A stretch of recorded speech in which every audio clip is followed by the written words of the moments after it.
जय हिंद दोस्तों, मैं हूं ब्रजेश मौर्य और आप लोग देख रहे हैं मेरा हिंदुस्तान न्यूज। आज मेरा हिंदुस्तान न्यूज पर बात करेंगे कि नीट यूजी 2026 पेपर लीक कांड।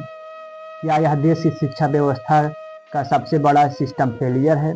जी हाँ दोस्तों, भारत की सबसे बड़ी मेडिकल प्रवेश परीक्षा नीट यूजी 2026 इस समय एक ऐसे मोड़ पर खड़ी है जहां लाखों युवाओं का सपना और देश की साख दोनों दांव पर है। परीक्षा संपन्न होने के बाद से ही जिस तरह के खुलासे हो रहे हैं, उसने न केवल नेशनल टेस्टिंग एजेंसी एनटीए बल्कि पूरी शिक्षा व्यवस्था को कटघरे में खड़ा कर दिया है। इस साल का पेपर लीक मामला पिछले वर्षों की तुलना में कहीं अधिक संगठित और तकनीकी रूप से जटिल नजर आ रहा है। जांच एजेंसियों सीबीआई और एसटीएफ की शुरुआती रिपोर्ट्स के अनुसार लीक हुए प्रश्न पत्रों को साधारण मैसेजिंग एप्स के बजाय डार्क वेब के माध्यम से कोडित भाषा में साझा किया गया था। ऐसी खबरें आ रही हैं कि सॉल्वर गैंग ने एआई टूल्स का उपयोग करके चंद मिनटों में पूरे पेपर का हल किया और उसे फिर चुनिंदा क्वालिटस तक पहुंचाया। पटना और गोधरा जैसे शहरों में कई ऐसे ठिकानों का पता चला है जहां छात्रों को परीक्षा से एक रात पहले जाकर प्रश्न पत्र रटवाए गए थे। जब परिणाम के शुरुआती रुझान और डेटा सामने आए तो शिक्षावादों के होश उड़ गए। एक विशेष राज्य के एक ही परीक्षा केंद्र से टॉप 100 में से कई छात्रों का होना किसी संयोग से ज्यादा साजिश की ओर इशारा करता है। इस साल 650 से ऊपर अंक प्राप्त करने वाले छात्रों की संख्या में 300% की वृद्धि देखी गई है, जो बिना किसी बड़े बदलाव के संभव नहीं लगती। आज देश का भविष्य कहीं जाने वाले छात्र पढ़ाई छोड़कर सड़कों पर उतरने को मजबूर हो गए हैं।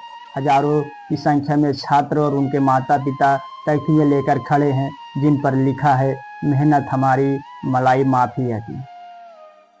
कई छात्र तो सालों के कोचिंग संस्था में 16-16 घंटे पढ़ाई कर रहे थे, आज वे गहरे अवसाद में हैं। उनका कहना है कि अगर पारदर्शिता नहीं रही तो मेहनत का क्या मोल। यह मुद्दा अब केवल छात्रों तक सीमित नहीं रही, बल्कि संसद से लेकर सड़क तक एक बड़ा राजनीतिक हथियार बन गया है। बार बार होने वाली इन गलतियों के बाद मांग की जा रही है कि एनटीए के पूरे ढांचे को भंग किया जाए और परीक्षा के लिए पेंसिल पेपर मोड के बजाय हाइब्रिड मॉडल अपनाया जाए।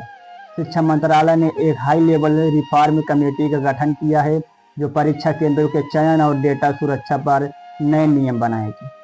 सुप्रीम कोर्ट ने मामले को गंभीरता को देखते हुए स्पष्ट कहा है कि वह छात्रों के भविष्य के साथ खिलवाड़ नहीं होने देगा।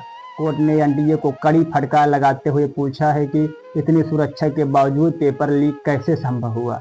कोर्ट अब इस बात पर विचार कर रहा है क्या पूरी परीक्षा को रद्द कर रीनीट कराया जाए या केवल उन्हीं सेंटर्स को परीक्षा दोबारा हो जहां धांधली के पक्के सबूत मिले हैं। देश के एक सभी ऐसे जो युवा के नजरिए से देखे तो यह केवल एक परीक्षा का विफल होना नहीं है, बल्कि उस भरोसे का टूटना है जो एक छात्र अपनी सरकार और व्यवस्था पर करता है। यदि हम आज एक पारदर्शी परीक्षा प्रणाली नहीं दे पा रहे हैं तो कल हम एक ईमानदार डॉक्टर की उम्मीद कैसे कर सकते हैं। प्रशासन को चाहिए कि वह केवल छोटी गिरफ्तारियों पर न रुके, बल्कि उन सफेदपोश चेहरों को ही बेनकाब करे जो इस शिक्षा माफिया के पीछे असली मास्टरमाइंड बैठे हुए हैं। बाकी आप लोग की क्या राय है दोस्तों, हमें कमेंट बॉक्स में जरूर बताइएगा। बाकी ऐसी छोटी बड़ी खबर के लिए देखते रहिए मेरा हिंदुस्तान न्यूज। जय हिंद, जय भारत।